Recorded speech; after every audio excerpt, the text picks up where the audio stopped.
Good morning students, তোমাদের সকলকে স্বাগত জানাচ্ছি আমার ইউটিউব চ্যানেল ইংলিশ আড্ডাতে।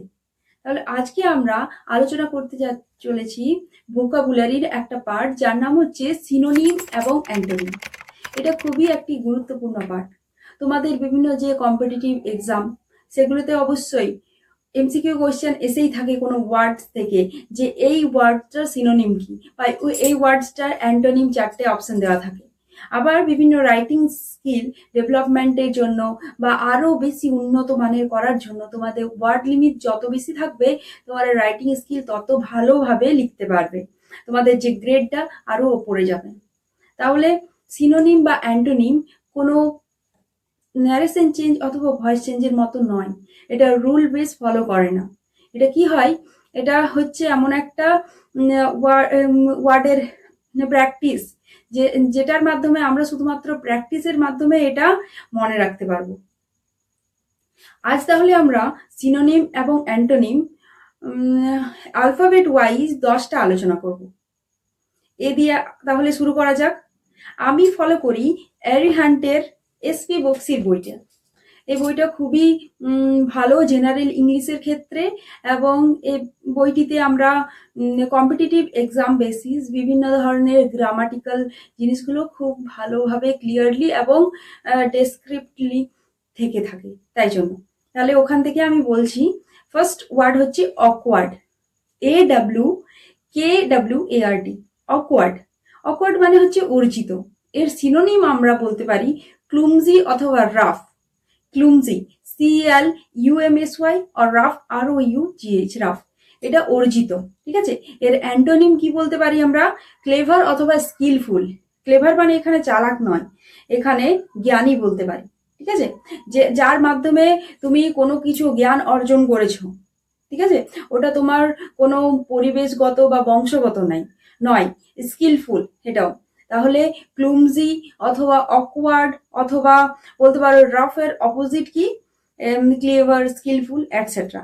ফার্স্ট আমরা সিনোনিম অ্যান্টোনিম অকওয়ার্ড আলোচনা করলাম। দেন সেকেন্ড হচ্ছে অ্যাবজিওর। অ্যাবজিওর অ্যাবজিওর মানে হচ্ছে হাস্যকর, যার হাস্য কৌতুক বলতে পারো বা ব্যঙ্গাত্মক, এই জিনিসগুলো আমরা সমার্থক শব্দ হিসেবে তুলে ধরতে পারি। অ্যাবজিওরের যদি বলা হয় সিনোনিম, তাহলে হবে রিভোক অথবা ফোরসেক। এটার অ্যান্টোনিম যদি বলা হয় অ্যাপ্রুভ অথবা অ্যাডাপ্ট। অ্যাপ্রুভ, কোনো কিছু অ্যাপ্রুভ করা হচ্ছে, আর এখানে রিভিউ মানে হচ্ছে কাউকে হাস্যকর হিসাবে পেশ করা হচ্ছে, অর্থাৎ লাফ অ্যাট, লাফ উইথ নয়। লাফ উইথ মানে কারো সঙ্গে হাসা, লাফ অ্যাট মানে কারো ওপরে হাসা। এখানে আমরা কারো ওপরে হাসছি। অ্যাডজিওর, রিভিউ, ফোরসেক এটা হচ্ছে সিনোনিম। এর অপোজিট যদি বলা হয় তাহলে হয়ে যাবে অ্যাপ্রুভ আর অ্যাডাপ্ট। দেন অ্যাস্টিউট। অ্যাস্টিউট মানে হচ্ছে চতুর। অ্যাস্টিউট মানে চতুর, বা উইটিও বলতে পারো। এখানে ক্লেভার, ওয়াইজ, উইটি এই সমস্ত কিছুগুলো সিনোনিমে যাবে। অ্যান্টোনিমে কি কি হবে?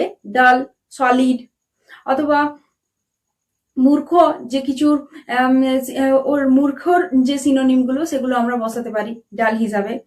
আবার ফোর্থ নাম্বার হচ্ছে অ্যারেঞ্জ, অভিযুক্ত করা, ARRAIGN। এটার সিনোনিম যদি বলি তাহলে হবে চার্জ অথবা ব্লেম। কারো ওপর আমরা দোষারোপ করছি, তাহলে আমরা বলবো তার ওপর চার্জ দেওয়া হচ্ছে, তার উপর এই চার্জ লেগেছে। এর অপোজিট কি হবে? পার্ডন, কাউকে ক্ষমা করে দেওয়া। কেউ হয়তো কোনো কিছু অপরাধ করে ফেলেছে, তার জন্য তাকে শাস্তি না দিয়ে, চার্জ না বসিয়ে তাকে ক্ষমা করে দেওয়া। সেই হিসাবে তোমরা গল্প আকারে মনে রাখতে পারো এটার অ্যান্টোনিম কি হয়ে যাবে? পার্ডন। অথবা এক্সোনারেট, EXENORATE, এক্সোনারেট। দেন ফিফথ নাম্বার আমরা সিনোনিম আলোচনা করব অ্যাবোমিনেবল। অ্যাবোমিনেবল মানে হচ্ছে জঘন্য। অ্যাবোমিনেবল মানে হচ্ছে জঘন্য, খুব খারাপ, যেটা ঘৃণাত্মক, সেটা।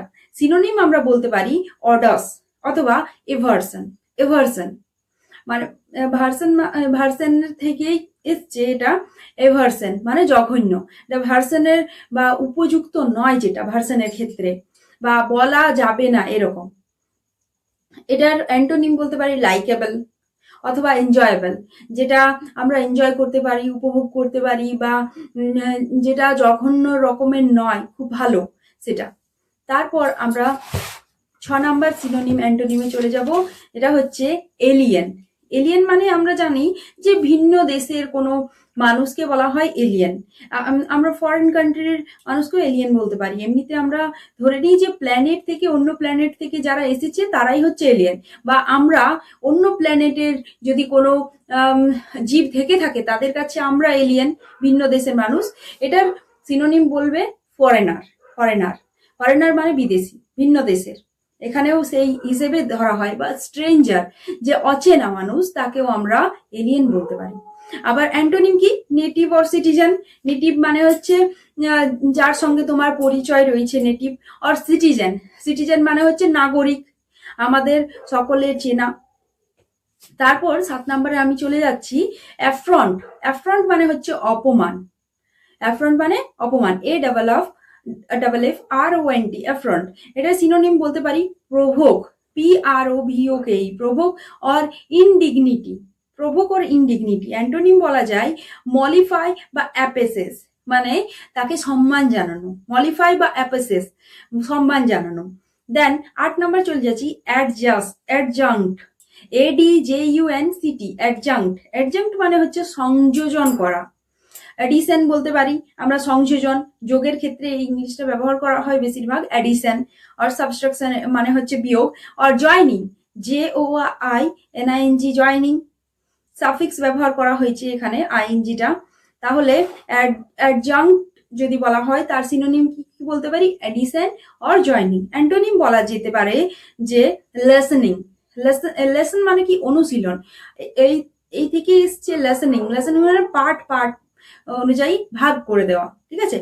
আবার বলতে পারি রিভুভাল, REVOVAL, REVOVAL, রিভুভাল মানে হচ্ছে সংযোজন নয়, বিয়োজন। এটার অ্যান্টোনিম, সংযোজনের অ্যান্টোনিম হচ্ছে রিভুভাল অর লেসনিং।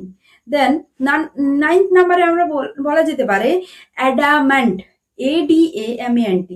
9th নাম্বারের ওয়ার্ডটা হচ্ছে অ্যাডামেন্ট, ADAMANT। অ্যাডামেন্ট মানে হচ্ছে অদম্য, যাকে দমন করা সহজ ব্যাপার নয়, বা যাকে দমন করা যায় না, অদম্য।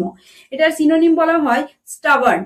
He is a stubborn person, মানে একগুঁয়ে, খুব দৃঢ়, খুব এমনি আমরা লোকাল ভাষায় যেটা বলি হোড় টাইপসের। অ্যাডামেন্ট বা স্টাবার্ন টাইপস পারসন। বা রিজিড, যাকে দমন করা যায় না, রিজিড, অদম্য। এটার অ্যান্টোনিম বলতে পারি সফট, নরম, খুব নমনীয় বা টেন্ডার। তাহলে অ্যাডামেন্টের অ্যান্টোনিম হয়ে গেল সফট, টেন্ডার।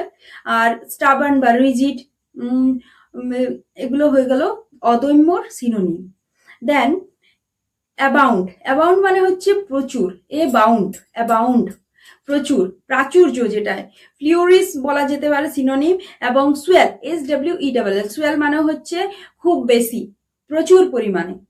এটার অ্যান্টোনিম হতে পারে ওয়ান্ট। ওয়ান্ট মানে চাওয়া, WANT, ওয়ান্ট। এখানে চাওয়া হিসাবে নয়, এখানে প্রাচুর্যের অপোজিট ওয়ার্ড হিসাবে ব্যবহার হয়েছে। একটা ওয়ার্ডের গোটা বিভিন্ন সেন্টেন্সে আলাদা আলাদা রকমের ব্যবহার থাকে, সেরকমই এখানে ওয়ান্ট মানে হচ্ছে খুব কম, WANT, ওয়ান্ট। আবার scarce of water, scarce of money.